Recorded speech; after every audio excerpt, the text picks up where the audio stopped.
Praise the lord. ఈరోజు దేవుని వాగ్దానము. తేదీ మార్చి 19, 2025.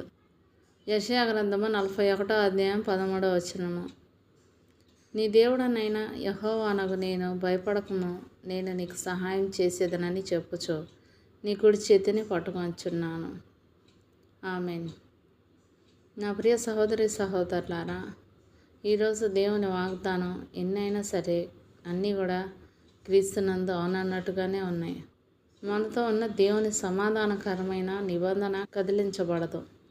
పర్వతములు తొలగిపోయినను, మెట్టలు తత్తరిల్లినను నా కృప నిన్ను విడిచిపోదు, సమాధాన విషయమైన నా నిబంధన తొలగిపోదు అని నీ యందు జాలిపడు యెహోవా సెలవిచ్చుచున్నాడు. యెషయా గ్రంథం 54వ అధ్యాయం 10వ వచనంలో ఈ వాక్యం రాయబడి ఉంటుంది. ఎటువంటి స్థితిలోనూ దేవుని కృప మనల్ని విడిచిపోదు. ఆయన యొక్క సమాధానకరమైన నిబంధన మన నుండి తొలగిపోదు. అందుకే కీర్తనకారుడైన దావీదు ఇలా అంటున్నాడు. కీర్తనల గ్రంథం 16వ అధ్యాయం 8వ వచనంలో, సదాకాలం యెహోవా యందు నా గురి నిలుపుచున్నాను, ఆయన నా కుడి పార్శ్వమందు ఉన్నాడు కనుక నేను కదల్చబడను అని. మీరు కూడా ప్రభువును మీ ముందు ఉంచినందున వీరు ఎన్నటికీ కదల్చబడరు. అందుకే పరిశుద్ధ గ్రంథం ఏమంటుందో చూడండి.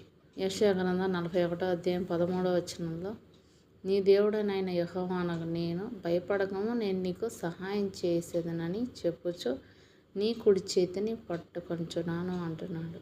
మన బలహీనతలో దేవుని యొక్క శక్తి పరిపూర్ణమవుతుందంట. యెషయా గ్రంథం 41వ అధ్యాయం 10వ వచనంలో దేవుడు ఇలా అంటున్నాడు, నీవు నా దాసుడు అనియో, నేను నిన్ను ఉపేక్షింపక ఏర్పరచుకుంటుననియో నేను నీతో చెప్పి ఉన్నాను. నీకు తోడై ఉన్నాను, భయపడకము, నేను నీ దేవుడనై ఉన్నాను. దిగులు పడకము, నేను నిన్ను బలపరుతును. నీకు సహాయం చేయువాడను నేనే. నీతి అను నా దక్షిణ హస్తముతో నిన్ను ఆదుకొందును అని వాగ్దానం చేస్తున్నాడు.